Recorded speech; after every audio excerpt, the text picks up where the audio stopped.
We need to make this diversity work in a way that everybody brings in his or her creativity.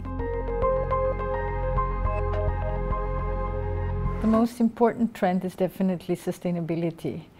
The recently issued report on climate change is a very clear call for action, and especially brand owner and big corporates are under pressure to take action and to adapt both their operating model as well as the products they produce. The second trend which I see is the increased digitalization. This has two aspects. On one side, the automation. Whatever can be automated will be automated over the next years. And on the other hand, the increased transparency needs to be enhanced by digital tools. And last but not least is the availability of skilled workforces. Following the basic principle of supply and demand, we see that the next generation of employees are becoming more demanding in terms of what they expect from the companies they work for.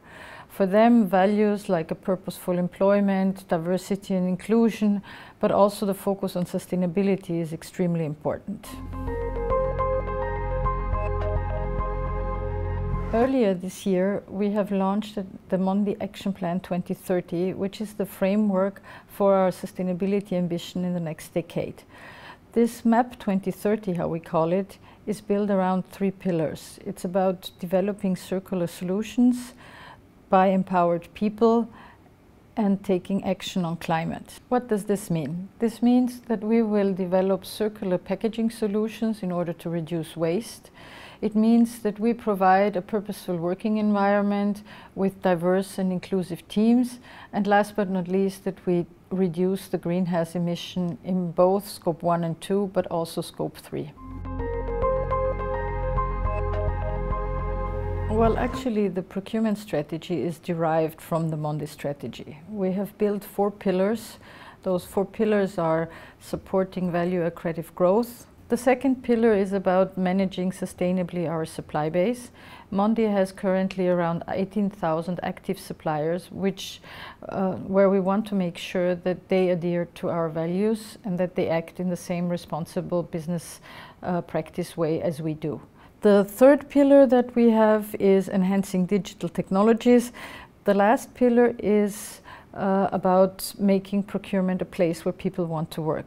I have mentioned already that we see a scarcity when it comes to human resources, and we really aim to make sure that we can attract young people who have a passion for procurement, for supply chain, for business acumen, and that we provide them growth opportunities within the function but also within the company. The most important factor are our people. We have set ourselves targets where, at least in many cases, we don't even know how to achieve them.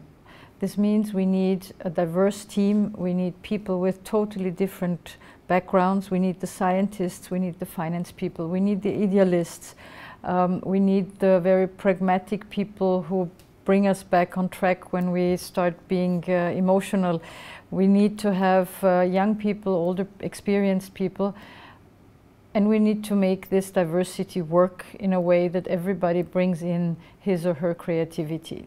We need to find ways to take along all our stakeholders and our employees. We need to make sure that customers, suppliers, NGOs, and also all our workforces drive into the same direction and work towards the same ambition. That's the only way we will be able to achieve these targets.